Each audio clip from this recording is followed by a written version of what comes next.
DDG episode 255. My name is Dave, and I'm joined by Michael. Dave, we're keeping with that release schedule. We're keeping up that cadence as much as we can.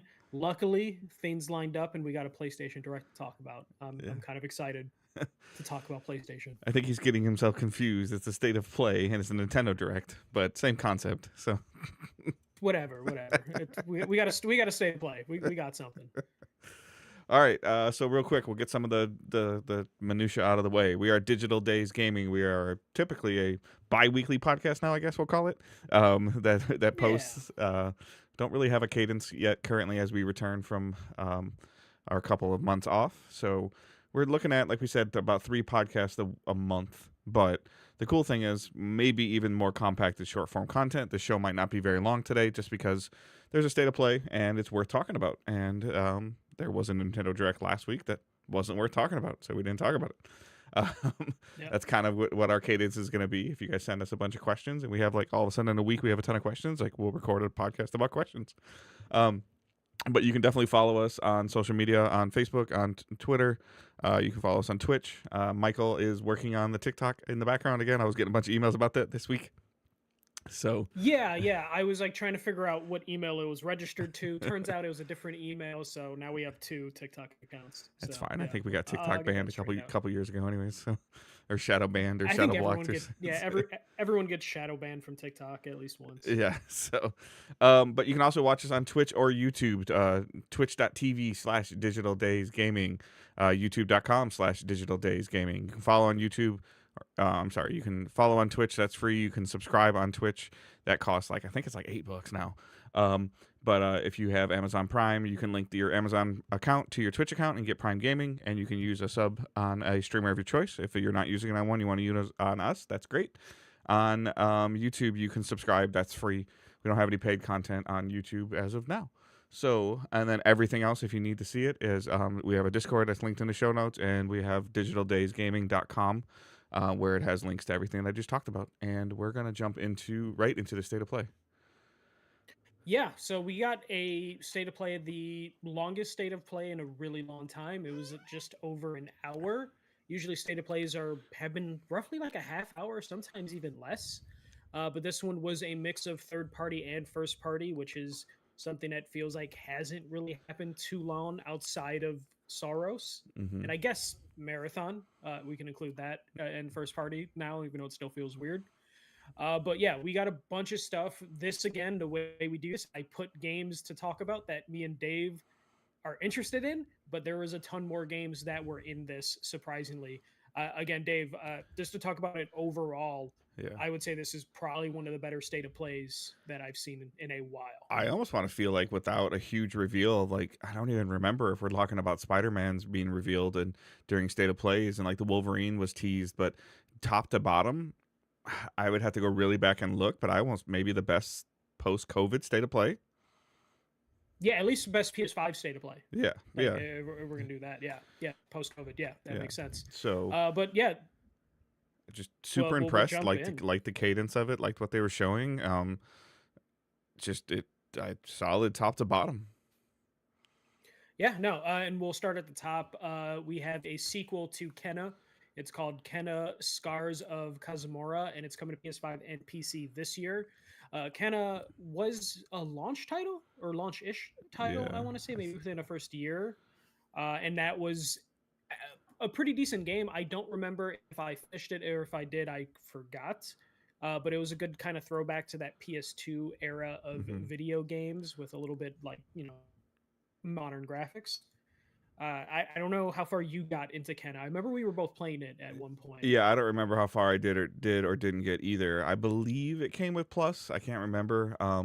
But It might have been. I'm actually looking for something to potentially play offline, like when I'm flying next week or waiting in the airport for connections. So it's on sale on Steam for like $20. So I'm probably I think it's a Bridge of Spirits or something like that. So I'm gonna buy it. Yes. It's like $19.99 on Steam. So I'll play it on my ROG in the airport, in the plane, and I think I don't need or want internet while I'm on this cruise. So it'll be a good thing for me to maybe like wind down at the end of the night, or God forbid if it rains or something like that, or I just need like a half an hour to myself on the boat.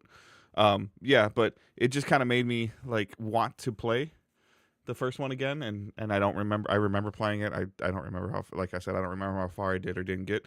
But this is also awesome. I think that they have some partnership with PlayStation Studios, but I like the PS5 to Yes. PC on the same what appears to potentially be the same date. Um, and this is kind of that trajectory that we want to see developers do. Like, okay, they did a cool idea, and now it looks like that they're just doubling down on it, and it looks so much improved. Like, better is not the right word. It just looks improved. So Well, they're not doing anything like drastically different from the first one. They know they have a solid foundation and they're building upon that, which is what you're supposed to get for sequels. Like you don't always have to swing for the fences every time you do a sequel. This is like, hey, we have a proof of concept.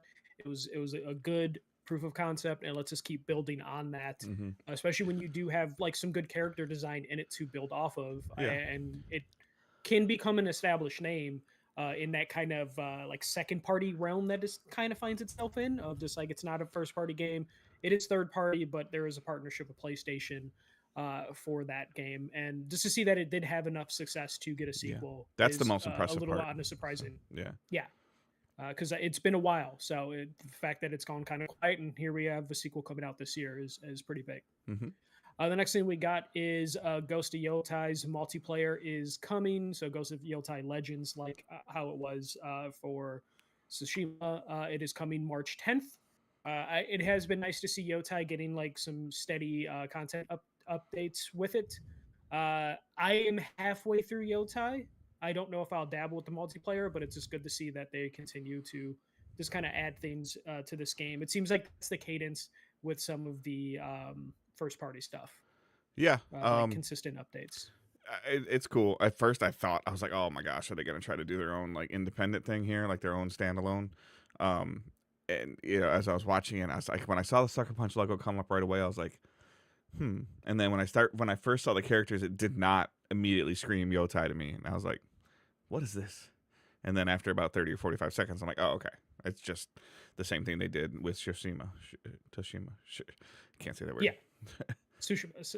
I always hear multiple different ways it's Yeah. said, so it's okay, Dave. And I also flip between the two ways that I hear it. But yeah, no, I don't know if again I'm going to dabble in this, but it's a good way to keep people engaged with this franchise, and it is going to be a franchise. It seems like Sucker Punch does have something that they can build on consistently by just introducing new characters, different time periods, and then doing this where the game comes out and then a month or two later they release a new game plus, and then a month or two after that they release some sort of like multiplayer or expansion.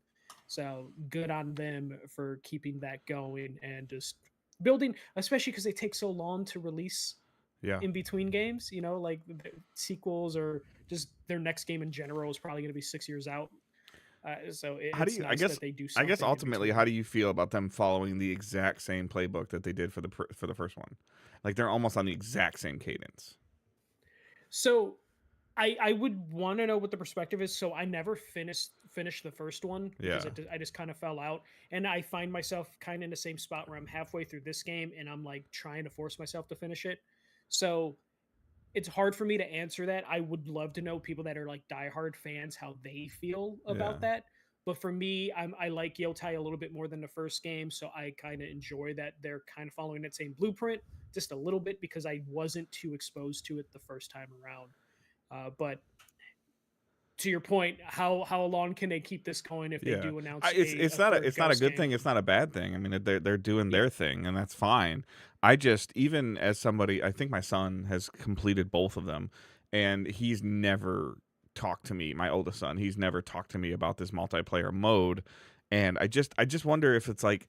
I feel like there's a part of PlayStation Studios that's in that single player lane, and they dominate that single player lane so well. And then when they try to, and this is not a slight on Sucker Punch, but when they try to pivot a little bit like that, not that it's unsuccessful, but it's not successful.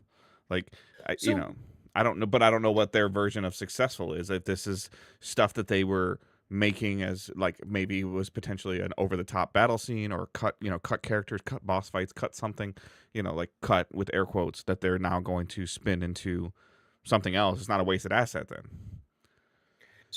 from what I remember from people that did play the first one, the Legends mode was really popular, but it felt kind of shallow. Yeah. So it's going to be a question of is this going to be more fleshed out than the first one, or is it just going to be the same sort of experience? That's going to be key to this. And it feels like it is them kind of experimenting to see if maybe they could shift this franchise or their next game to something more multiplayer focused. Because they have the structure from the first game, and they're just like, okay, let's see if we can build on that and get some popularity going.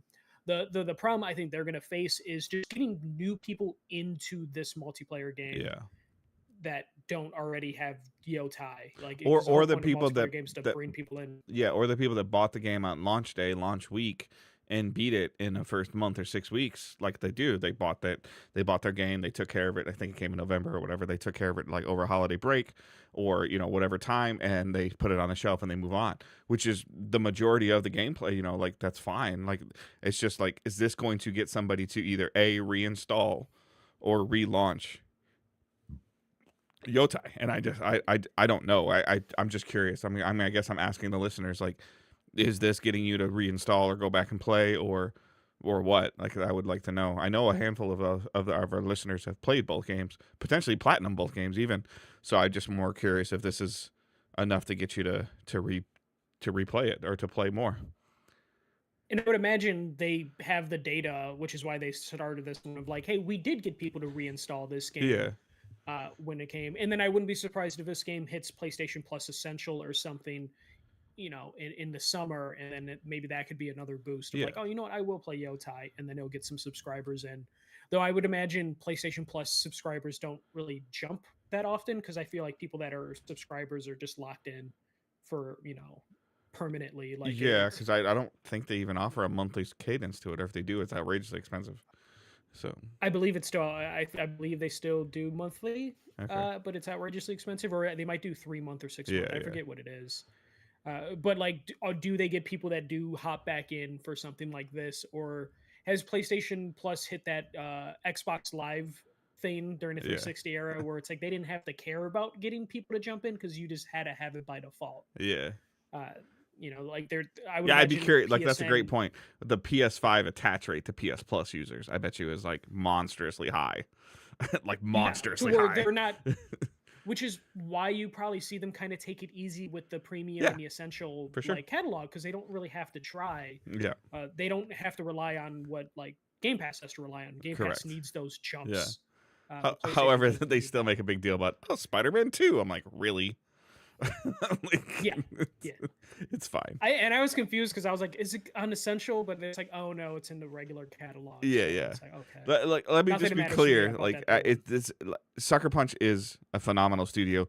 They have produced 4 great games, 1 mediocre game.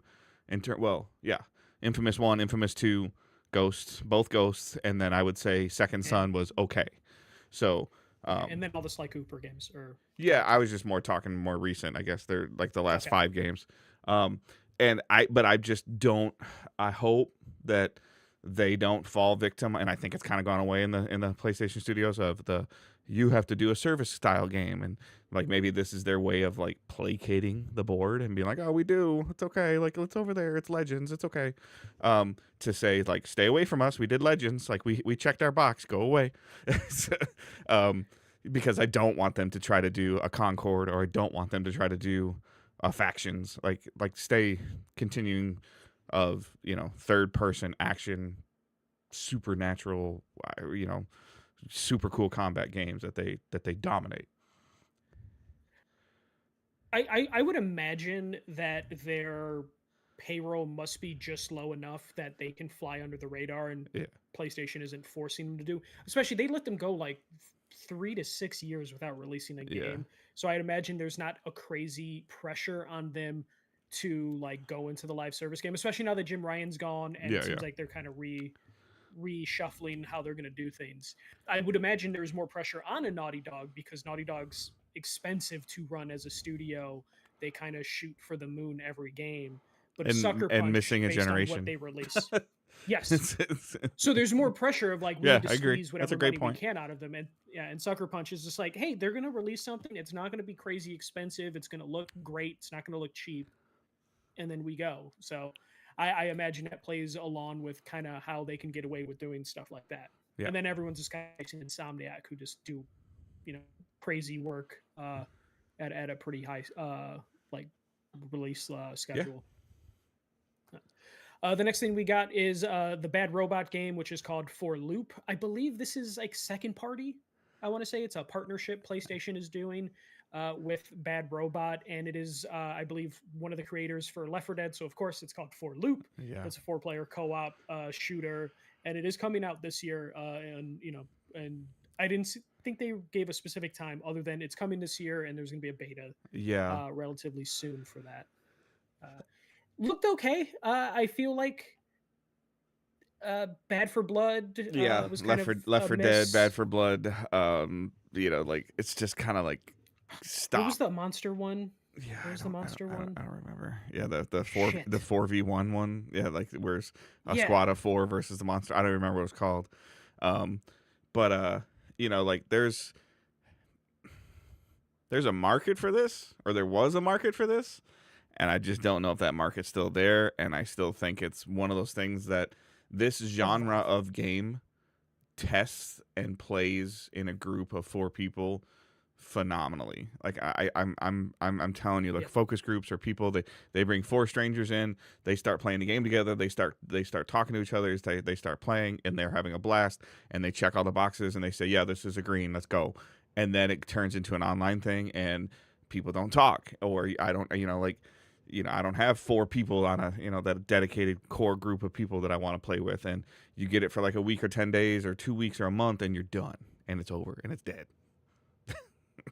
I mean, like talking about like Back for Blood, that was a game. It was decent. My friends and me had fun with that game, but we had the thing that you were talking about, where it was kind of hard to kind of schedule some people together, and you'd get one person out of your group that kind of falls out of favor with the game or whatever reason, or schedules don't line up, and then you just kind of put the game to wayside. And I remember they had like an extensive like season pass thing, but we didn't get to the end of that season pass because by the time the first content came out, second content came out, we just kind of dropped people from our squad, and finding people from the internet just wasn't great. Yep.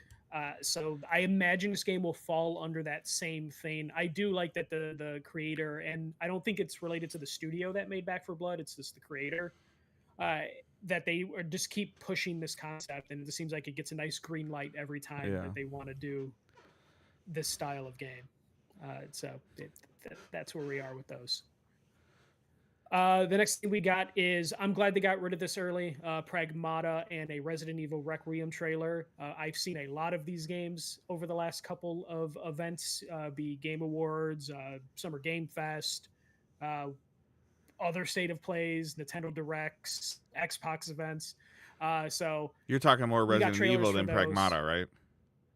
Yeah, but Pragmata has been building. I believe it was in one of the Nintendo Directs. It Oh, was really? at Okay. Game Awards. Okay. So it has been popping up enough to where Capcom just kind of shows too much stuff, I feel like. Yeah. So I like that they kept these trailers short, just reminded you, hey, they're coming this year, and that's kind of all we needed from these games. Yeah. I don't know if either one of these piqued your interest. Pragmata but interests me. these- It interests me a little bit more each time. A little bit more each time I see it. I must not have been paying very much attention. I feel like this is only my second or third time seeing it, so I was kind of okay with it. Yeah, they've been showing like bits and pieces here and there. But it has been popping up. So again, I appreciate that they're still showing them, but they didn't spend too much time with those. After that, we got Legacy of Kain Defiance. This is a remaster of the original game, and it is being worked on by Crystal Dynamics. Good just to hear Crystal Dynamics' name. I know they're working on the Tomb Raider stuff, but I was really worried for Crystal Dynamics after Xbox cut them loose with the Perfect Dark game, and then this, their current owners aren't like the best financial situation. Yeah. So to see that they're just kind of chugging along is pretty cool. I don't have the greatest experience or memories of Legacy of Kain. It was a PS1 franchise. I remember renting them from Blockbuster and Hollywood Video, but I never was like a big Legacy of Kain person. Yeah. I mean, same. I don't really have. I know of them. I don't remember having any memories of playing them. It looks cool as in a retro aesthetic style game. Yeah. But people are into them. This one is Yeah. one of those franchises you always hear people like, "Oh, I want Legacy of Kain. I want Legacy of Kain back." And we get a remaster. Maybe this can spawn something new from the franchise, which always just had a cool aesthetic. It's always had good music, so this could be the gateway to getting like something brand new with a bigger budget. Then we got Control Resonant gameplay. I'm excited for a sequel to Control. Hmm. This definitely has a bigger vibe since you're outside of the house and you are now like in the streets of New York, and it kind of looks like Inception with like sideways buildings Yeah. and rooftops. Just looks good. It's not the multiplayer game; it's a single player game, which is the thing I'm looking forward to, is just diving back into that Control world, because Control just always had that like Twin Peaks, X Files like marriage of concepts with like some pretty slick action. And it's a Remedy game. You Yeah. know, we were talking about how many games Remedy has in development, and Control Resonant is one of those many games, and it is coming sometime this year. So Did this pique your interest? Because you did play Control One. I don't know how far you got yeah, I into didn't get Control very One. far in it. It looks interesting. The combat looks cool. The traversal looks really cool. I guess I have a little bit of a finicky, potential picky question I want to ask you. Um, Yeah. I don't really know what to call it, but do you think that the HUD looks rough, like the player bar and how some of the prompts were showing up and the health bars of the enemies, like it just didn't look clean, or is that just kind of Remedy's style? Um, Man, I would have to look at it again, because Okay. I think I was more focused on the Yeah. gameplay than the HUD, because I don't remember too much about HUD in the first game. Yeah, I don't But again, either. there was so much visually going on that I wasn't really Yeah. focused on that. I was just looking at like But I would. sometimes I look at how powerful a weapon feels, and maybe this is from playing so much stuff that involves time to kill and abilities and things. I was looking at how you traverse, and it kind of did that like cursor, like click on cursor that shrunk down to the player and then the bar to the enemy, and then the bar was there, and I'm like, it's really picky. It's Mhm. something for me. Like I noticed it with Suicide Squad early on. I'm like, whoa. Like, and I don't know if it's just from so much like Destiny and so much Division, where like I'm a Yeah. bit just more critical of that. And and to be fair, Massive and Bungie, you have a relatively clean one. I haven't paid too much attention because I don't think Marathon's showing it. It's something I'm very concerned about with Marathon, just because like how they do stuff, and I thought like Borderlands 4, I didn't play it at all, but went way over the top, like where it was too much. And I'm just like, ugh. So it might be just a me thing. Yeah, I do remember it zooming in on some of the attacks. A little bit, and there was something about some of the attacks specifically. I think there's one point where he just like jams a spear into someone that looked a little like off to me, but I was also just kind of distracted by like the world that Yeah. they used and It created. could still be early on, could be lack of Mhm. it could be buffering of the stream, it could be watching YouTube on your TV, like any of that stuff too could affect all that versus how it plays when it's on your console. Yeah, yeah, it definitely could be that. We don't know how early the footage Yeah. they were showing us. After that, thing that popped up was Crimson Moon coming in 2026. This was I Dave, when I first saw it and they were doing the overview talk about this game, I thought maybe we were going to get a Darksiders game, Yeah. but it turned out to not be that. It is just a very gothic, almost Devil May Cry Yeah. like thing, dark fantasy action game coming out this year. I don't. I believe it's listed as an announcement trailer, so I think Yeah. this is the first time we've seen it. But this looked really cool. I really thought it was a Darksiders trailer, and I was like, Dave's gonna be locked in for this, but Yeah. it I was thought not. I thought it looked super cool, like super shiny, like that concept of that what they're going for. I really liked it. It got my attention right away. Um and I sound old when I say this, but like over the top gore, in my opinion, maybe for that style, for that color, and like it seemed like it was a little bit too bloody. I can see that. I have I'm seen a lot sure of it's something I could comparisons. get used to. It looked intriguing. The combat Yeah, looked cool. It looks to be somewhat of a co-op game, potentially multiplayer or yeah, with more. like two players Yeah. maybe. Um, but I was just like the brightness and the colors and the way the characters looked, and then just blood shooting out of the enemy. And I'm like, whoa. Yeah, it might be a little over the top. I feel like that is kind of, there's a couple games. It's always funny how this works out, where there's always a bunch of games that kind of look similar to each other. Yeah. And I feel like there were a couple different games that had this aesthetic, but this was definitely the more bloody Yeah. of the games that had that aesthetic. So it definitely that popped out. I think there was like some like rock music in it as well that I wasn't expecting. Yeah. But everything looked like something that I would probably enjoy, Yeah. and we're seeing a lot of 2026 release dates for these things, Yep. and I imagine they're all before whatever the fuck Grand Theft Auto's release date will end up being. Yeah, for sure. So it makes me excited for the first half of this year because I feel like we are gonna start getting a wave of games that are just gonna come out before the holiday. Uh-huh. Uh, After that, we get Rayman 30th Anniversary coming out June 26th. So they're just, going back to Rayman. Looks like they're going to do like the whole presentation thing where there's going to be like interviews in the game as well, just kind of give you history of it. This is funny because the creator of Rayman let this out actually like last week, Hmm. just in a random interview. Said like, "Oh yeah, we're gonna do some like anniversary edition thing for Rayman probably," and then it turns out like, yeah, no, that's totally happening. But why isn't this at a Ubisoft event? What was that? Why isn't this at a Ubisoft event? Like, Because they have nothing to present. like so, like it just okay. I agree with you. That's fine. It just makes Ubisoft look even worse. Like, Yeah, but I think if they did an event just for Rayman, people would be I don't like, need "What an the event fuck are just we for doing?" Rayman. I need a Ubisoft forward. I need something to tell me like like we know you're hiring for Division 3. Talk about it. You know what are you doing with Ghost Recon? Like what are you doing with your like weren't we supposed to get some like Assassin's Creed like portal system? Like where's like Well, either apparently that's already canceled. right. Apparently that's like that's I the get problem is it. they But when canceled everything. you said it out loud, I think you have to circle back to it and say, "Hey, we're redirecting our Assassin's Creed efforts, and therefore we're pivoting away from this, and this is our plan." Like, and here's what's going on with Division. Here's what's going on with. I feel like you have to address the elephant in the room at some point in time. You can't just stop talking about something and just hoping to just assume it's going to go away. And that seems to be their philosophy. I think they have no choice. Yeah, I get it. I think they canceled enough things that they legitimately are starting from scratch in a lot of areas, and they're lucky that they are working with a outsourced studio. I think they're working with Way Forward for this collection. Otherwise, there would be no collection.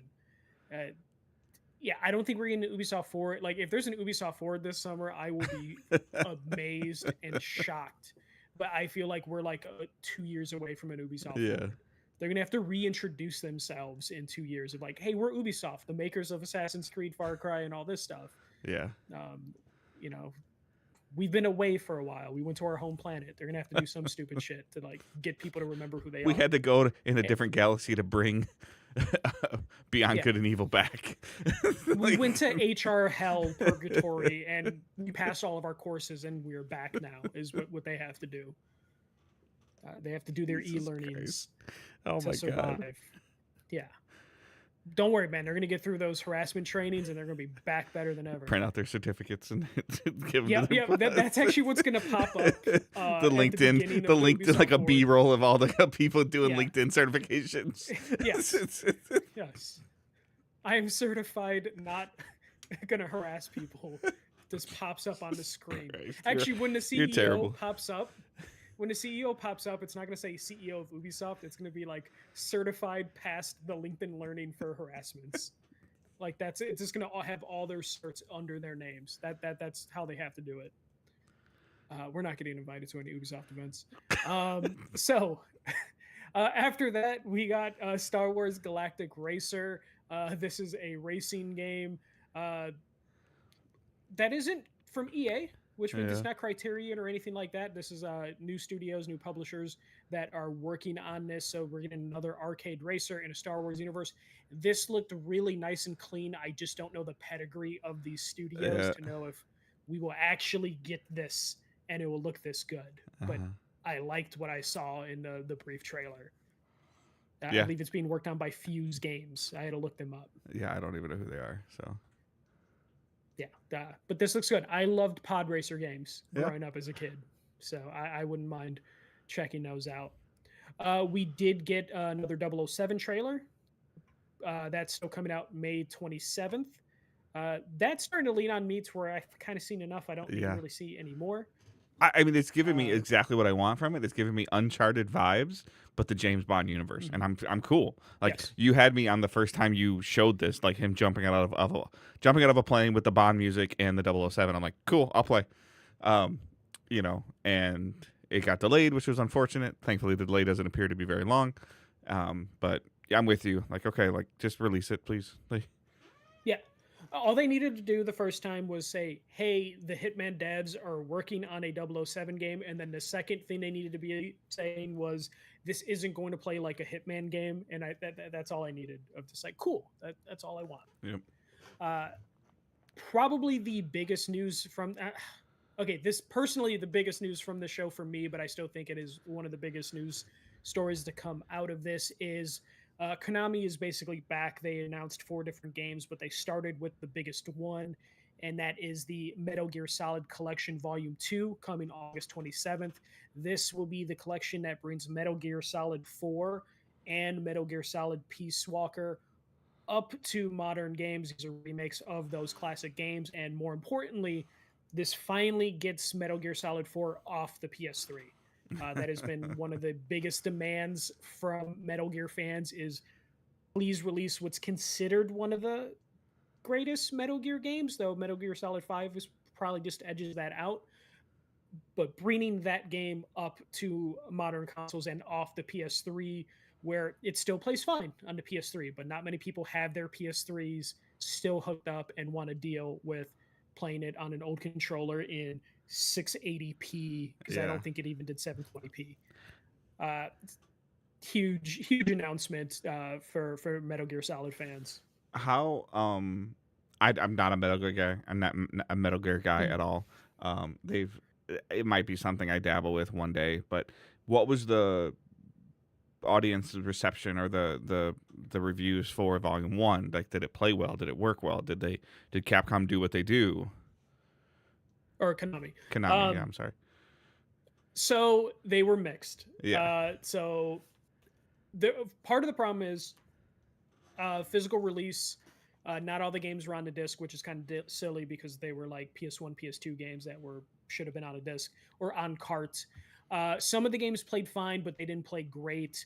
You can tell they didn't put love into like everything that they should have because they maybe didn't want to remake something from scratch. It's going to be very interesting to see how they handle Metal Gear Solid 4 in terms of it's going to be bare bones. We're talking about translating a PS3 game, so I want to know what type of work needs to be done to it. Though there has been a lot of Because good it was emulation only work. a PS3 game, right? Correct. So that means And it is one of cell those processor. games. Yeah, and it's one of those games that people have been struggling to emulate on PC. Yeah. So some decent work had to go into this. The game again still visually holds up for the most part, but it is on the PS3 running sub 720p. Okay. So hopefully they can get it working pretty well. They're actually doing updates for Volume 1 for higher resolution stuff, which is kind of hilarious that they patched Volume 1 a little bit, which kind of maybe shows you the condition that Volume 1 released in. Yeah, or If they like a found year something that later, worked in Volume 2 and then they tried to put it in Volume 1 and it worked and they're like, "Oh." yeah, why didn't we do this before? Yeah, so we're gonna get Metal Gear Solid 4 and Yeah. Peace Walker in a separate volume. Hopefully they're on disc, on cart for the crazy collectors like me. Yeah. But As this is a huge. non-Metal Gear fan, that cadence of how they showed the different games confused the Mhm. shit out of me. Yeah, I mean, you're talking about a PS3 game and a PSP game. Yeah. That they're bringing up and they look completely different from each other. Yeah, just Uh, like, is that the same game? And I'm like, oh, it's a volume. Okay. I was like, Yeah, a huge difference between those two games. Both of them are considered like the pinnacle of this franchise. Finally getting these again. I still have my PS3 hooked up. This Yeah. has been on my list of like if I'm gonna replay this game eventually because I've been wanting to show Sarah the world's longest cutscene. I think it still holds the record for it. yeah. Like just the fact that this has like multiple 40+ minute cutscenes. I've been wanting to replay it, but it's just kind of a pain in the ass to play on the PS3. Yeah. And to be able to play this on PS5 this soon is just kind of Yeah. amazing. Don't get me wrong. If this comes to PC as an example, like, I'm looking for things that I can play. Whether I'm going to doctor's appointments with Angela or I'm doing stuff differently than I have been doing it prior, or just trying to spend, not necessarily being able to dedicate time to come downstairs and play on something, or to take up the entire living room TV and play something to where I can play it on my handheld on the ROG. And if this is something that I could pick up and play and enjoy and have a good time with, like, I'm not opposed to it. I'm trying to find a different groove with games now. Yeah, I mean, Peace Walker, maybe you can play portable, waiting for appointments or something like that. Yeah. Metal Gear Solid 4 probably not going to be that game, but Right. it could be a reason for you to get into Metal Gear Solid franchise. Yeah. And I believe the collection, they did say, like, when they showed like the image of what's in the package, it did mention the Metal Gear Solid database for Metal Gear Solid 4, Okay. which was a separate app on the PS3 that was very helpful if you're jumping into Metal Gear, because it has a very confusing timeline. So it basically comes with its own Wikipedia for you to like learn what the fuck's going on in the game, so you can jump into it. So the fact that they're potentially bringing that database over is pretty cool. Other things from Konami, Castlevania Belmont's Curse. So we're going to get a 2D Castlevania game, which is nice. This looked very cool. I believe it's coming this year because it's the 40th anniversary of Castlevania, which is this scary that it's 40. But we're talking about an NES game, so it makes sense. But yeah, this looks good. I feel like you're usually down for Metroidvania games. Yeah. I saw this and I immediately wanted to play it. So I was like, oh, maybe this is going to be one of those Shadow Drop things that comes out. And I'm like, at the end, I'm like, oh, man. I was like, yeah. After that, we got Silent Hill Townfall. So new Silent Hill game coming from Annapurna, which is something I wasn't expecting, but it's just kind of showing you Konami is just willing to collaborate more with outside studios and publishers. So that is coming this year. So the Silent Hill truck or train is just moving forward, and we're getting yearly Silent Hill games. This will be the third year in a row we get a Silent Hill game. And then they announced a new JRPG franchise called Rev Noir. That looked really cool. It's being compared to the Tales RPG games, and it bright, colorful, with pretty compelling gameplay, and something I just wasn't expecting Konami to be doing, because I feel like Konami basically said, we hate video games, we don't want to make video games anymore, like several years ago.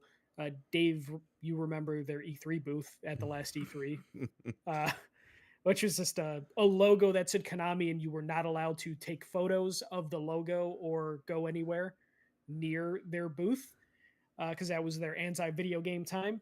And then they came back to video games, and they were just remaking games, and then it was like, okay, they're just going to do this forever. And now they're doing new franchises, which is kind of cool to see. But there is that. After that, we got a John Wick video game starring the likeness of Keanu Reeves. I'm not too sure if that was his voice. But this is what the John Wick game I think fans had wanted, as opposed to the, was it Mike Bithell John Wick Hex game, which turned out to be kind of like a puzzler. But yeah, the cinematic trailer we got for this, so it was just brutal, super violent. I was watching it on a train, so I just felt kind of weird watching people get their heads bashed in with pots and stuff like that while I was just sitting on a train next to strangers. But it looks like this could potentially be cool. I believe it's Saber Interactive. So take that with a grain of salt in terms of what the final product could end up being. But did John Wick catch your eye? Are you a John Wick fan? Angela and I, during some of her resting time, we were watching a couple of the John Wick movies, and we enjoyed what we saw. But like not enough that I think that I would play the game. Like I don't, because like immediately, like the little bit of John Wick that I've watched, I saw like the trailer where he like stabbed the guy with a pencil. I'm like, he did that in the movie. Like, do something different. Yeah, it definitely seemed like it was like quite literally the greatest hits. Which is fine, cool. I mean, like John Wick super fans are going to enjoy it, but if you want to get somebody else to play that maybe doesn't know anything about John Wick, like, oh yeah, maybe, but I'm like, okay, cool. This seems like one of those things where I don't think there was a release date at the end of it, just a wish list now. I just have the weirdest feeling that this is going to be one of those things where tomorrow websites are going to be like, oh, actually, that was a trailer to hopefully get people to come work on the game, Yeah. sort of It's situations. literally called Untitled John Wick game. Yes, it feels like a yeah. proof of concept of like we got the license, and I think Saber did this before with some of the Star Wars games that they were supposed to do. They got canceled to where it's like, hey, here's a cool trailer. That this is all we have. We have a contract that says we can do this, and we have a trailer. Please help us work on the game. Mhm. So hopefully I'm wrong and it's actually going to come out soon or within the next year or two. But we'll see. We'll see how that goes. After that, we got a marathon trailer. They're going to do a stress test February 26th, but the game will be launching on March 5th still. This seems very more story focused, even though I don't believe there's a traditional story I don't in think there is. Marathon. Mm-mm. Yeah, so it just Bungie games don't have building. stories anymore. I know it's so hard to keep a website running. Uh, but this is a. I don't know if this did anything for me as someone who played the beta and the alpha and Yeah. wasn't like super into it. What about you? Because I It know you're actually on the fence. concerned me a little bit more because Okay. over the last 10 or 12 years that I've been covering video games, a server stress test the weekend before launch, not a good idea. Like, This reminds me of the Concord one where like Yeah. no one played and they were like, please, like it's Yeah. open to everybody. Please, for the love So of I'm God, just play. like, I think it would have been better, my opinion. It would have been better for them to be like, stress test starts now, like right now. And Yeah. it'd be this weekend. And then, to be fair, my limited understanding of this is I believe it's actually running not on the same servers that Destiny runs on, but the same type of servers that Destiny runs on. Mhm. So in terms of, we've seen that when there are a large amount of players, like it can handle it. So like it also appears, I believe, that this is the same engine that Destiny runs on. So Okay. multiple things of like they're just kind of taking a pumpkin and coloring it a different color, which is a lot of different colors, some of them stolen colors. But Yellow. so but it's just Blue. it's one of those things where I think they said like, I don't remember, I'm gonna probably get the dates wrong, but like the 22nd through the 2nd, 22nd through the 1st or something. And then 26 to the 2nd. Yeah, so shorter than I thought, and then it comes out 3 days later. So Yeah. I get it. You're potentially riding like, oh, I had a great time, and I played Sunday and Monday, and then my buddy texts me on Thursday and says, hey, I'm getting a game. Are you getting it? Oh yeah, I had a good day with that 3 days ago, and they're trying to get the FOMO or the right at the top of your list right away versus, oh, it's been a month. Nah, I'm good. So I don't know, but I'm gonna buy it. And enough people on my friends list are gonna play it. I'm gonna buy it. I've spent $40 on worse. So Would it be horrible or like? I take it back. I plan on buying it, but if this beta kicks my ass, I'm not buying it. Okay.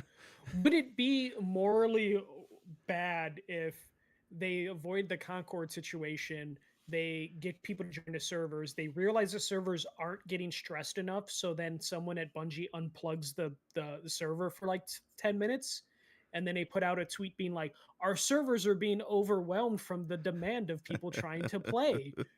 We are trying to work on it," and they just plug it back in so that the 15 people trying to play can feel like they're in a big group.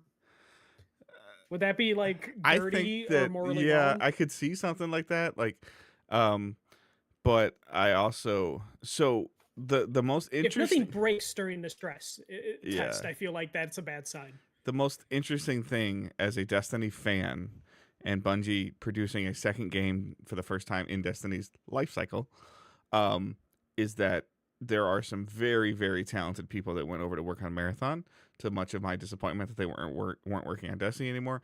And it sounds like some of those people are getting pushed back over to Destiny because Marathon is essentially done. So certain things that they're doing, I don't really know like how much more I say this like with a big grin on my face because of all if you've been following the marathons thing as well, but like how much more artwork has to be done, probably a lot, Mhm. but Yeah. but I don't know, like in terms of like if they have maps that are waiting to come out in the next couple of months, like they're probably done or they're mostly done, and so like there's probably a lot of assets for this game that you know I don't know, like as an example, like the finals or Marvel Rivals, like how many different maps are there and how different are they feeling? Do you know what I mean?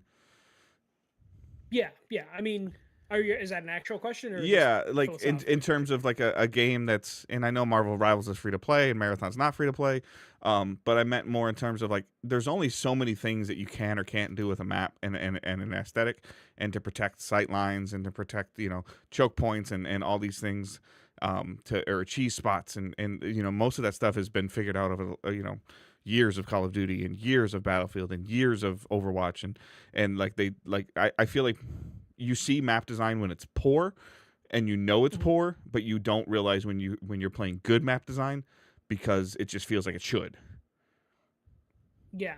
I mean, from a rival situation, it's still relatively new. They just passed their 1 year, but they've been releasing a new map every 8 weeks, Okay. roughly. Okay. And that's been doing a pretty good job. And they also do the thing where they've retired maps temporarily for like a Okay. season and then brought them back, and that's kind of helped kind of keep things going. But when it comes to rivals, it's mostly being propped up by the fact that there's 2 new heroes a season. Yeah. So that is where you get your gameplay difference, and the map doesn't really matter. Correct. Marathon is going to have the problem of like there's no real heroes or personalities that you're working off of. It, It's going to come down to mechanics and loot, and and class. can It they sounds keep like it's that up class in again. class? Yeah, Yeah. yeah. And there's only so much you can do with that. There's only so many shaders you can throw at people every Yeah. couple days or Yep. couple weeks to get people to keep going. So it's going to be tougher. But if there's a studio that has done that work before, that Yep. have an experience with that work, it's Bungie. Correct. It's And just, if it feels will right, people pay $40? if it Yeah, feels balanced and it feels right and it does what it's supposed to do, there's things that can be overlooked. yeah, yeah. People will. I mean, there was stuff with like the original Destiny and Destiny 2 that like were like not bad but like didn't feel great, that it didn't matter because like that loot cycle was there Mm-hmm. for you. Mm-hmm. The new like final end content is coming, and that stuff was going to make the lull periods worth Mm-hmm. it. Marathon Doesn't have that. has a Yeah. yeah They don't have that crutch. like Like it's yeah like you said. Like circling back to the Left 4 Dead style game, the 4 Bad game. Like loop yeah yeah, 4 loop game. Like if there, sorry, I didn't mean to call it 4 Bad. But if there's not, like to your point, like if I can't get three, if I'm home on Tuesday night and I can't get three of my friends to play the game, I'm not gonna play the game. If I have mhm, 2 hours, like as an example, using me as a little bit just before we recorded, I'm like, oh, I got an hour and a half of time to kill down here. Angela's upstairs watching her show, talking to her mom, or whatever. I'm going to jump on Destiny and do something solo, and I can. It took them a little while to get to that point, but I can. Is Marathon going to have that same thing? Are you going to want to solo queue into Marathon? Are you going to want to solo queue into to the 4v1 game or the 4 player game? And do you feel like you're progressing and working on something and getting closer to what you want? Or is it only a game that's going to be fun when you have 3 or 4 of your friends and not? And you need to find that delicate balance. Like, Fortnite has it. You can play, and Fortnite has solo queue. It's great. You're playing against everybody else that's a solo queue. Me, 2 weeks into Marathon, as I'm trying to work on my skills and get better with it, and I solo queue and I get my ass kicked, I'm jumping off the game. I'm done. my experience with Marathon, it does feel like a completely different game when you are playing it solo. When I did play it with people, it was definitely more of like run and gun, like you feel a little bit invincible. When I did queue solo in that game, though, I did have to play like almost like a stealth game a little bit, because it did feel like I was by myself. I did have teammates, but I didn't necessarily could rely on them because I Yeah. just queued with randoms. Yeah. So if that gameplay can hold up, I can see there being that in there. But if you're a social gamer and you just happen to have a time period where you don't have anyone to socialize with, Yep. you might not be into playing a game like that. Yeah, and I'm definitely As damn opposed to sure not me, going to put my best gear on and go in there. No, and that is a thing that you have to consider. I'm Yep. just like, oh, I'm just gonna and that's a good thing about Marathon is at any point I believe you could just pull the fuck out. Yeah. Like, you can call a beacon and then you're just like, hey, I'm done. So you could just do like little loot runs where you kind of go in with nothing Yeah. to just see what you can end up pulling out. So there is potential for that gameplay loop, but it's just a matter of like, do they have a solid enough roadmap Right. and how they're going to present that roadmap in a way that doesn't like piss off the Destiny players who are like, where's my roadmap? And then finding that balance. They're getting close to that right now. Like Bungie has not said a word about something called Shadow and Order that's supposed to come out 3 days before Marathon comes out. They have not said a word, and we're less than 30 days from this date of what they were saying for it. And there's rumors that it's delayed because Marathon kind of got in the way, but more or less like the last little mid update they did was so bad that they don't want to do this one again. It was the last update was called Ash and Iron, ASH and Iron, and it was nicknamed Ass and Iron. Yeah.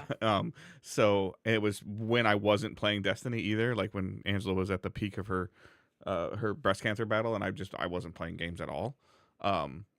But so and then they did their This Week at Bungie before this reveal, and I was in my mind, I'm like, is there going to be anything Destiny on the state of play? It's on a Thursday, like I think, and I didn't expect there to be. Yeah, but you were hopeful maybe. Yeah, some kind of announcement. I was happy that Marathon was there, but it was more or less okay. Like, when's your beta? Like that's what we were. Everybody with Marathon fans were like, okay, we're gonna get the beta date today. Like that's when we knew we had a state of play. So, but yeah, I mean, I'll play it. I'll try. So, before you go on to the next game, I know that you were kind of putting stuff that you thought you and I might like. I feel like I saw this before and it looked better this time, and I kind of went back through to find it. Beast of Reincarnation. Oh yeah, that's the Game Freak game, the Pokemon people. Yeah. Yeah. It when they first showed this a couple months ago, I was like, that looks cool, but I'm not going to play it. What they showed today, I'm like, I might play that. I can see that. I believe it's going to be a Game Pass game, I believe, because it was at the last Xbox. Okay, event, is that where I saw it? Okay, the one from like a month ago. Okay. But yeah, no, it looks interesting. It's coming out in August 4th, from what I see. And I think a lot of the intrigue here is just it's Game Freak, and it's not Pokemon. Yeah. So it's like, what do they have? Though Game Freak have made non-Pokemon games before. Yeah. But it's just like, hey, they're trying something new. I do like the protagonist there. I love the wolf, spirit animals sort of thing that they're going with. That game does actually look interesting from like actual gameplay and also just the outside perspective of just like, oh, Game Freak, what are they doing? Yeah, and I'm not a huge JRPG kind of guy, but Rev Noir looked interesting too. Yeah, that's the Konami one that we talked about. That one definitely looks like it could be pretty cool. Yeah. After Marathon, we got another Saros trailer. So the Housemarque game. I think this game looks interesting. It's one of those things that will probably be a coin flip on whether I pick it up day one. Yeah. I did love Returnal. I do love Housemarque. I haven't really seen anything from this game that makes me like want to play it day one, but it does look solid and an improvement over Returnal. Agreed. And I feel like this trailer is what I call damage control. Okay. And the reason I call it damage control because they were showing like, hey, you don't have to go all the way to the back to the beginning when you die. There's systems in place to help you. Yeah. So like, and I think they were like, please play this game. Like, it's not as punishing as you think it is. Like, and I was like, okay, that's interesting. Buffs and modifiers. Yeah, I was like, oh, you can't overcomplicate it, but you can't oversimplify it. You have to be in balance, and then you can teleport to your biome. And I'm like, okay, you're throwing the carrot out there to people. Like, you're like, yeah, of like if you had a complaint about Returnal, yeah, we know. like. And kudos, they did a great job with it. They covered it up, but I'm like, they're trying to make sure you don't realize that you're not going to get just punched in the face. Like, ooh, I got like Owen's he's been dabbling with Hades 1 and 2 a little bit the last couple of months, and he gets like really far, and he gets pissed when he dies. You know what? And the thing about Hades is funny is he probably doesn't enjoy that you're supposed to die so you get more story. You're not meant to go through it, but but he's like, young enough. I had a great weapon and I don't have that weapon anymore, and like, and he's like, my last 3 runs have been bad weapons, and I'm like, yeah, okay. It's like, but you're here to enjoy the story every time you die. And he's just like, there's a story? I didn't know. Yeah. I'm just It's trying just to funny. kill the goblins. But I just, like Saros is like, hey, we are rogue, yes, but Yep. We're aware, and we have put things in it to make it more enjoyable Yeah. for you. Pick it up. Returnal, from what I understand, for like a launch-ish game, sold well enough Yeah. that it's like, I don't think there's any like fear of like. Sadly, we're in a part. We'll talk about this later with another news story. We're in the fear of like, if your game doesn't hit, there's a chance you get closed or lose your studio. You get But concorded. Housemarque is probably safe. Yes, you get concorded or high guarded Yeah. if things just don't hit. And I don't think Housemarque has to really worry No. about that. Not anymore. Now that they're owned by PlayStation. No, yeah. It's 3 years, 5 Which they years have ago. admitted, yeah. Like, What was it? Meta something was their last game before they got bought by Sony, and it was just like, oh, that didn't hit. Oh Yeah. no. Then we got some character announcements for Marvel Token. That's coming out August 6th. So they are adding Storm, Wolverine, Magic, and Danger. So they're adding the Danger Room, which, yes, that is a character in the Yeah. comics, and it is a cool character. So no one judge it. I fucked up and I went on Twitter and I looked, and people were like, what the hell is Danger? And it's like, you sons of bitches got to read some comics. But yeah, they're gonna be so they're gonna be really mad when we get this Ninja Turtles game in like 2028, and it's dark as hell. They're gonna be super upset. So, like, where's my pizza eating nunchuck dude? Like, man, that ain't a Ninja Turtle, buddy. Why is he sad? Yeah. It's like his brothers are dead. But yeah, no. They announced that there's going to be 20 fighters at launch, and then they announced their season stuff. I believe their year one is going to have 5 additional fighters released within the year of launch.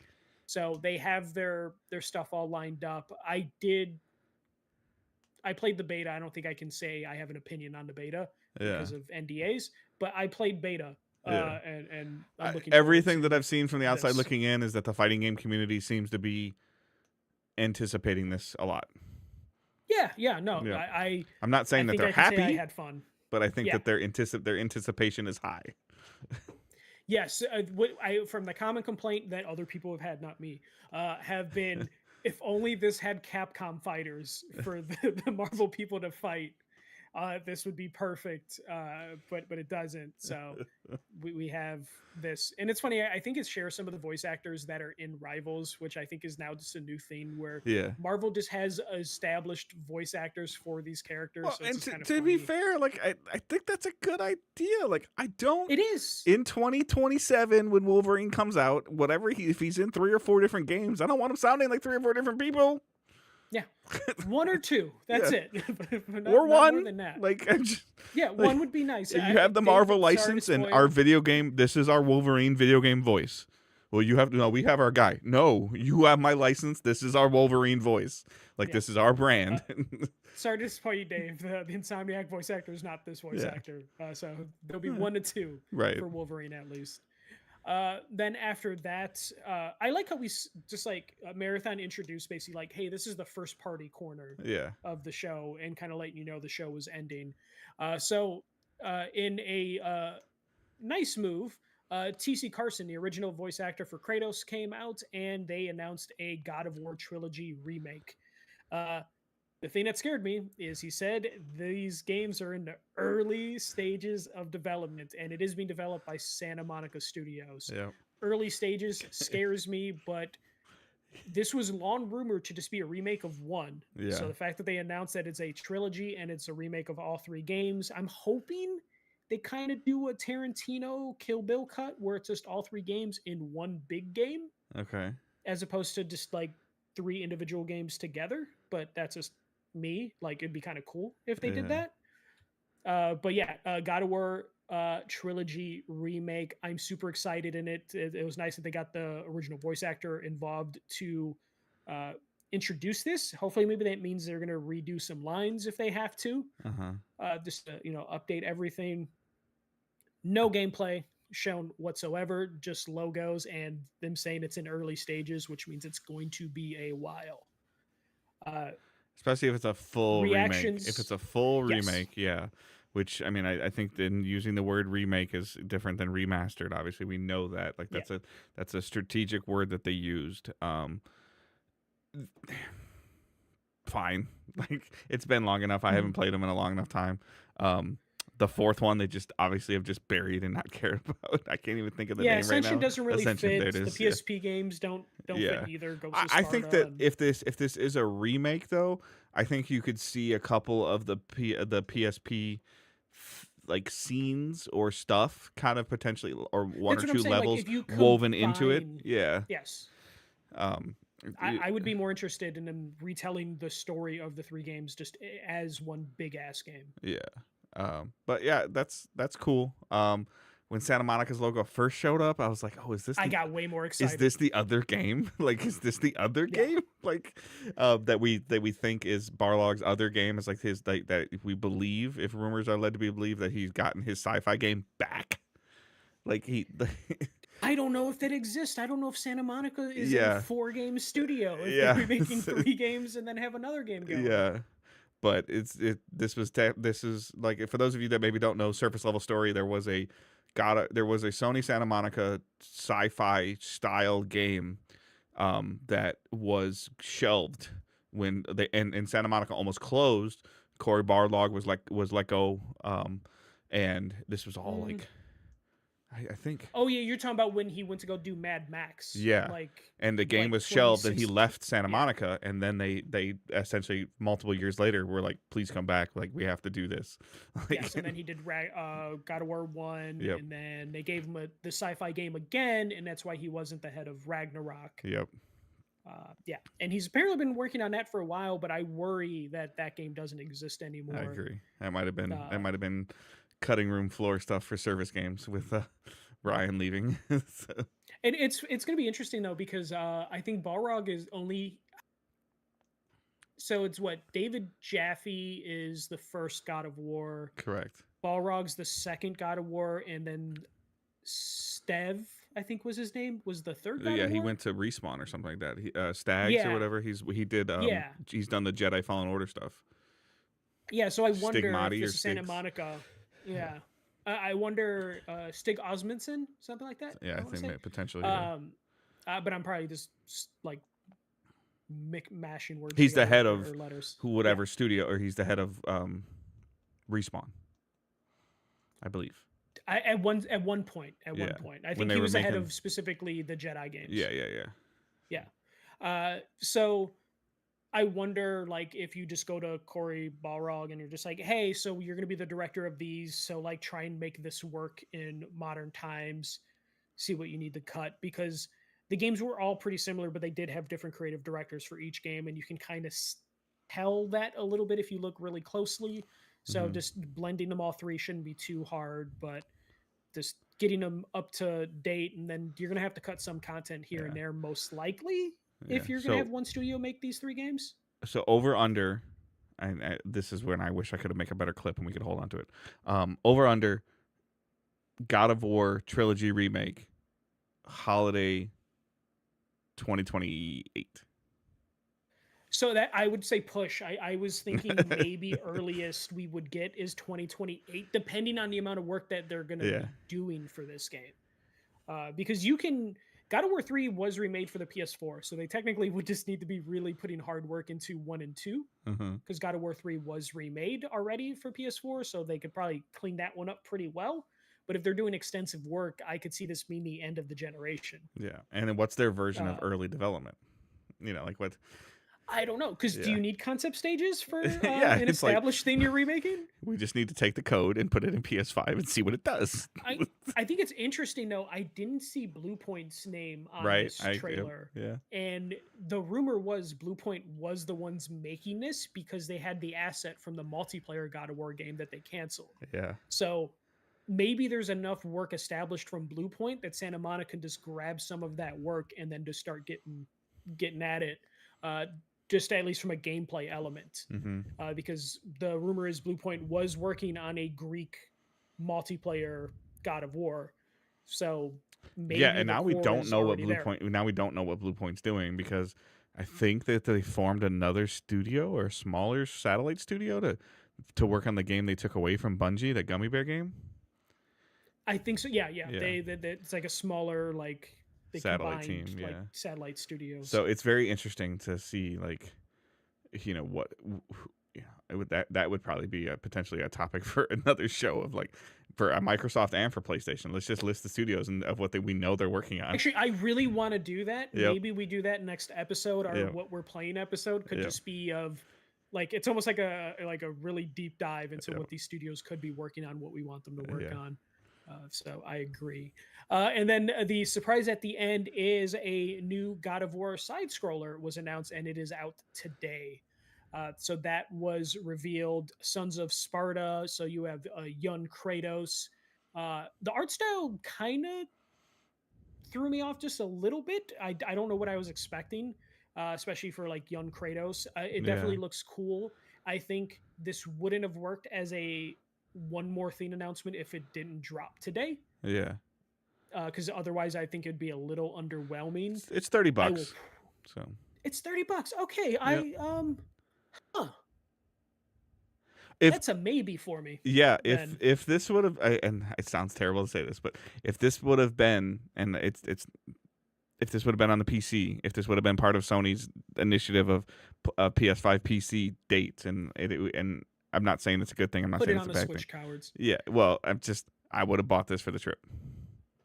Mm-hmm. I'm still probably I'm off tomorrow. I'm probably gonna buy and play it. I have a trip in 2-3 weeks, Yeah. so I will probably pick it up for that. But $30 seems kind of steep. This would have been a perfect of like, hey, it's in the essentials catalog today. You think $30 is steep for it? Like expensive? I think so, but I don't know how big this game is. Okay. A A couple people on my friends list have already been playing it today. I messaged a couple people on Discord that I saw that like if you link your PlayStation to Discord, I can see what you're playing, and they seem to like it, but they're only like an hour in. Yeah, I'm not the biggest side scroller fan. Some stuff it just really needs to capture me, and I like God of War. I'm not a big fan of his Greek era too much, so I don't know. I do think this helps that this was a like shadow drop sort of situation.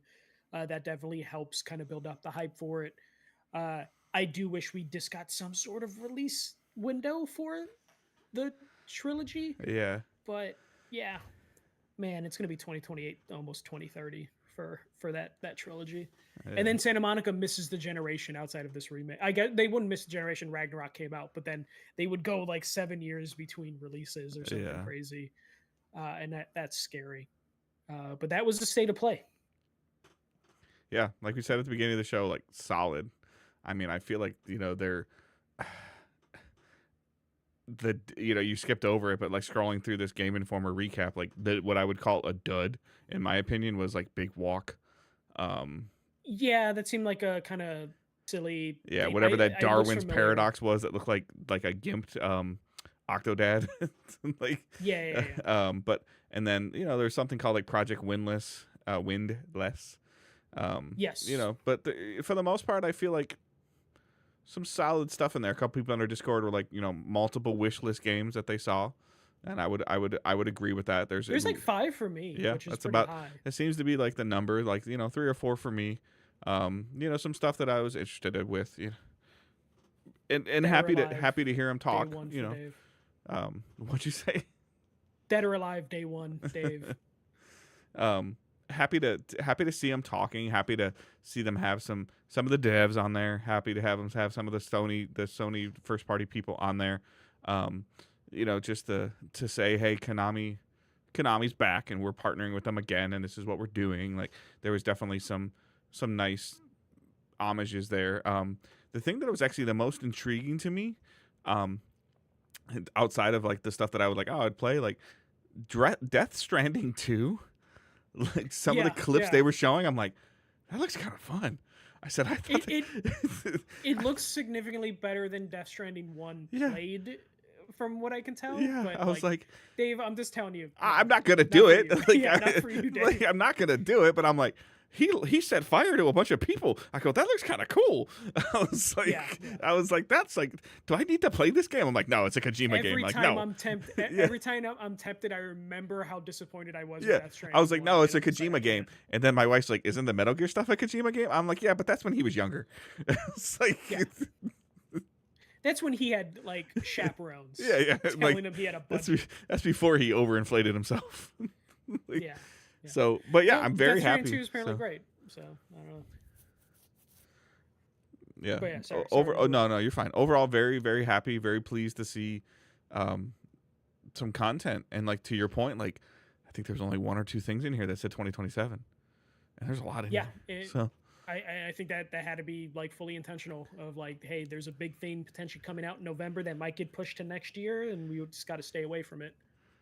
so Uh, a let lot of me stuff. ask you, because I know Tom Yeah, is listening, and Tom was on my case a little bit about this today. So I'm gonna call you out, Tom. I'm gonna get some text message from him.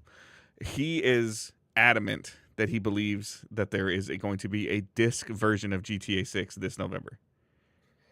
man. So I really think those rumors of them trying to stay away from spoilers will be true. So I think we would get. I could see the disc being maybe a month away from the actual release. Okay. Like Because if they're going to at send the it, if they're going to earliest. send it to reviewers, or they're not going to let anybody break the street date, right? Is that what you're saying?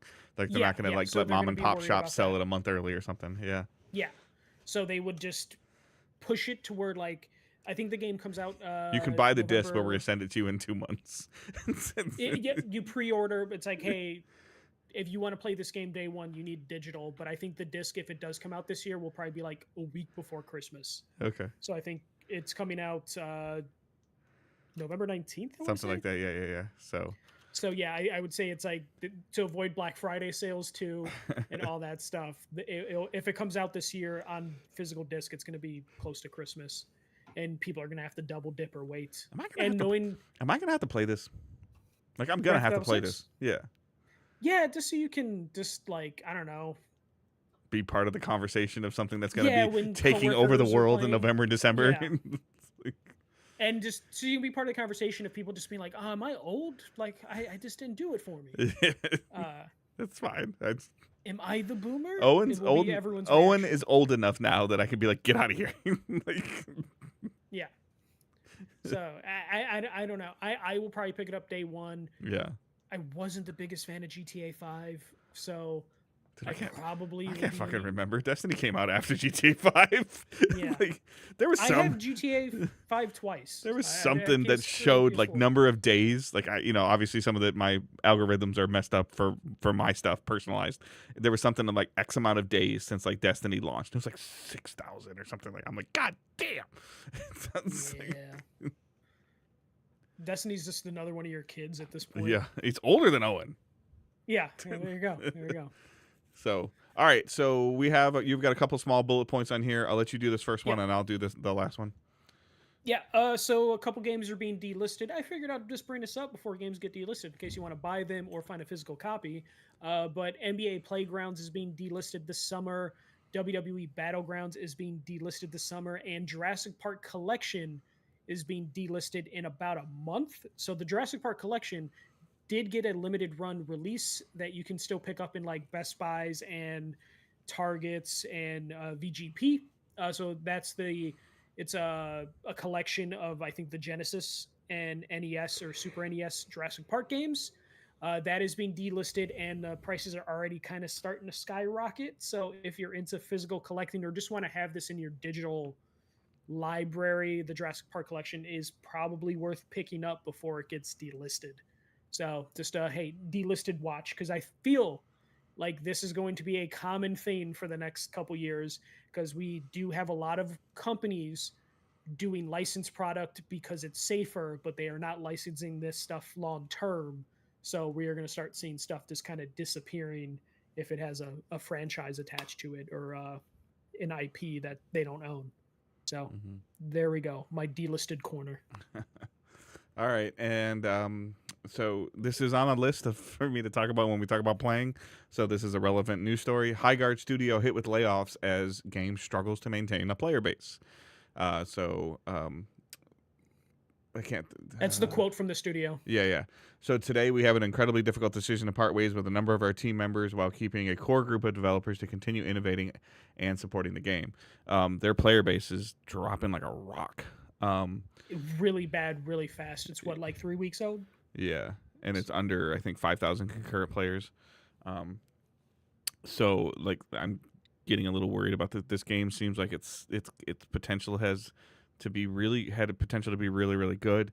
I think this also is, in my opinion, potentially a studio of hand-picked people from the Apex team and from the Titanfall team. They're like, oh, we're just going to do this. And Yeah. when they do that, it brings ego into it. And like, oh, this is how this worked. Like, but you had EA's backing, not your own independent backing. Yeah. So I know they did some sponsored stuff. They had to lay some people off. I hope that maybe it'll swing back, but I don't know. The fact that they put a roadmap for the year, and we were just complimented them last week of like, hey, they have a roadmap, uh, like a year solid roadmap, but just to see how quickly this has dropped. And anytime I see like a quote from a studio that's just like, we're going to leave a core group of developers, it just feels like core group just means like maintenance. Like, hey, we have an obligation to keep the server running for this amount of time, sort of thing. When you drop down to a core group, I don't really believe that you're going to be innovating with that core group. You're just there for maintenance and support of the game, which is a shame because people were kind of excited for how this game felt like the first week or two, and excited for the fact that they had a roadmap, Mm-hmm. which is something that we talk about all the time with these live service games. Like, roadmaps are important, so they did that right, but it just doesn't seem like the attention spans there, which is why, like, hey, I'm a little worried about Marathon. Or not worried because I don't really give a shit what happens to it, but just like as a PlayStation fan, I am heavily invested in seeing what goes on with Marathon. Arc Raider seems to be doing pretty strong Yeah, still, but we'll see what Marathon does to Arc Raiders. for sure. Yeah, I mean, it'll be interesting. Arc Raiders just announced like some PVE event, like a limited time event. And to the point where I messaged somebody and they're like, "Yeah, maybe wait. There's other things, Yeah. like the way like it's a decent game, but it also sounds like another one of those games that's only fun if you have your friends on. And appointment style gaming is a challenge. It's in especially in my current systems and my current time frames of playing, it's a challenge. So on Yeah. that note, No. I am looking for a handful of ideally PC, just because like what I talked about of like there's some other stuff going on with my mom that require my attention. There's a ton of, obviously Angela's requiring a lot of my attention. She went back to work, like she's doing good, but there might be some waiting room stuff and some hospitalizations and surgeries in the near future. So kind of chilling and waiting. Sometimes I am looking for single player recommendations. Some I might own, and some I'm probably have forgotten about. So please just kind of hit me with some recommendations of things that you've been enjoying over the last year or two. I'm pretty sure that I've played the majority of what I would call like blockbuster titles, but who knows? I might have forgotten something. So let me know.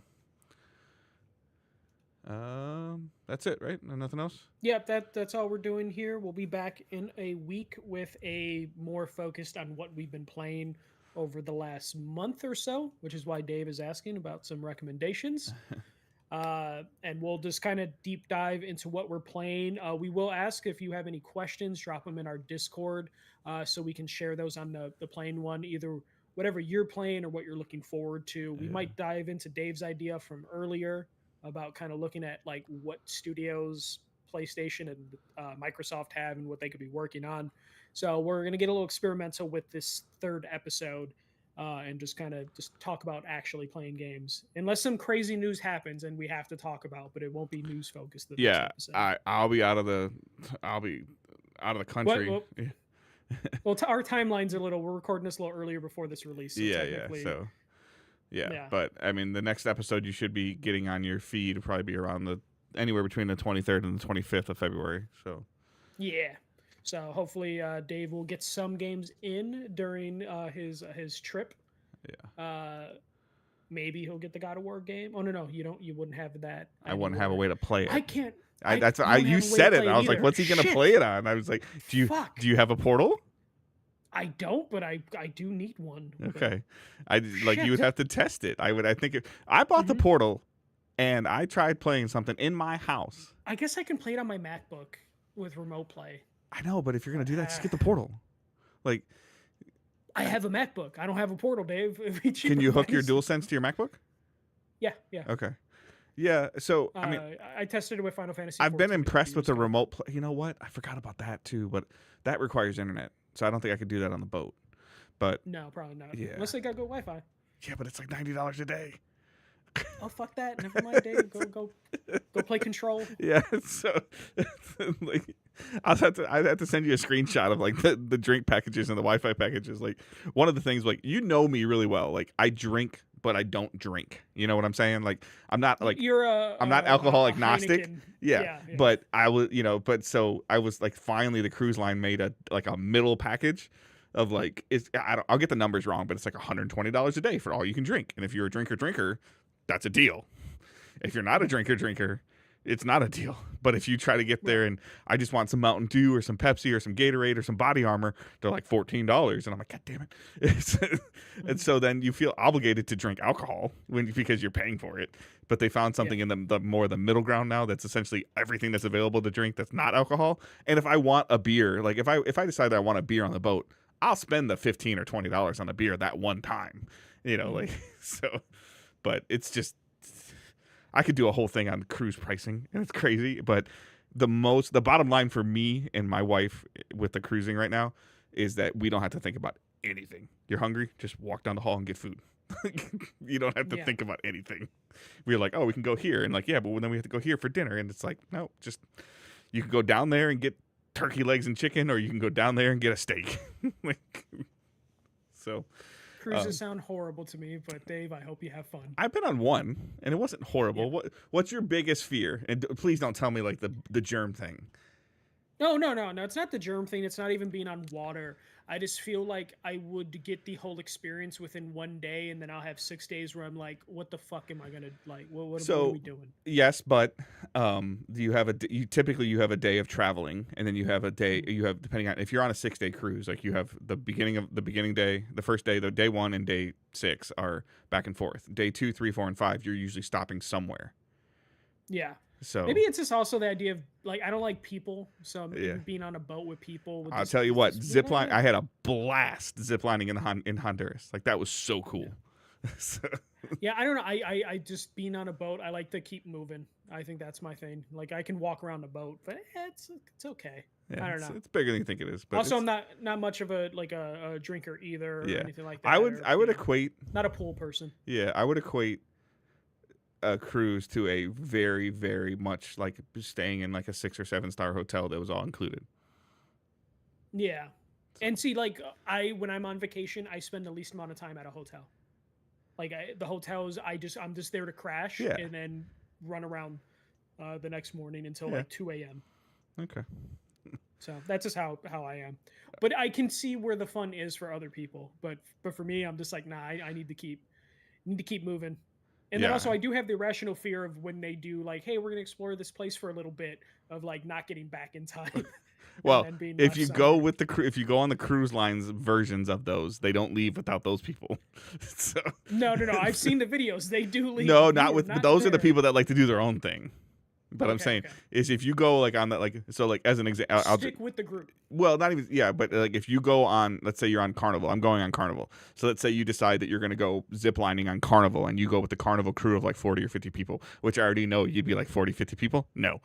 Though I like theme parks too, which is funny. Yeah. So, but if you're with the Carnival group, they will not leave without the Carnival group returning to the boat. That's a Carnival employee. Okay. If you decide to do your own thing, like you get off at the port and you go to like the vendor that's like, hey, come here, I will take you. Like they'll leave your ass then. Yes. Like, yeah. So. Is this gonna be like family, like you're bringing Owen? Yes, Owen comes with us. Yep. Okay. Yeah, about halfway through. Too many kids.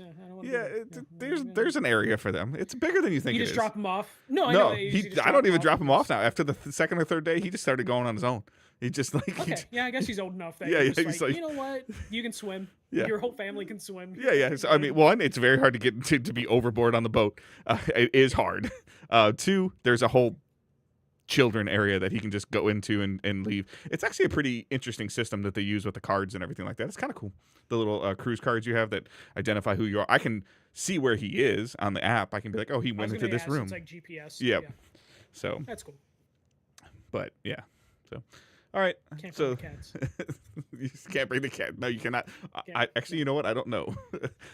There probably is like a sad you can bring your cat. And for the Carnival record, cruise. just for you, I've seen them. We looked at them. There are adult only cruises. I would hope so because Yeah. like I don't know, just the idea of like trying to like be Michael's like, I tipsy want to and have then my having a beer run. and I want to sit by the pool and not get splashed. Like, Yeah, and have some dumb kid walk by and say 6'7" or some bullshit. drop Like, I don't want to deal drop with his that. popsicle on me or whatever. Like, Yeah, don't want to deal with that shit. Children Oh my should be gosh. banned all right. from everything. That's our show for this week. We will talk to you guys next week. I hope everyone has a great week. Enjoy your time. Super Bowl game sucked, but we can talk about that later. And hope everyone has a great week. Keep moving forward. Don't be a dick. See ya.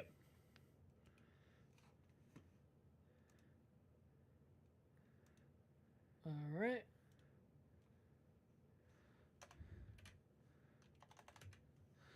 Our At one stream point, is my still com- live. At one point, my computer froze, so hopefully the file was fine. Okay. It was for like 2 seconds where everything Yeah, froze. you were still freezing early on me. You got better near the end of the show, but you were still Discord video was still hanging. I could hear you. I couldn't, but you weren't Yeah. moving. Yeah, I think it might be my computer. I think don't my know. computer might be almost done, and it is right around when I'm in a bonus. So it's like son of a bitch.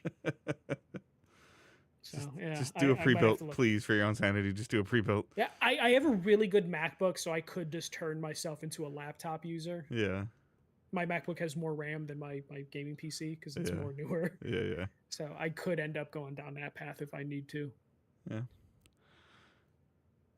Just no gaming. Not that I even game on this thing. Yeah. So, all right. Those of you that are hanging on the chat, thanks for dropping in and dropping some messages. We will talk to you guys later.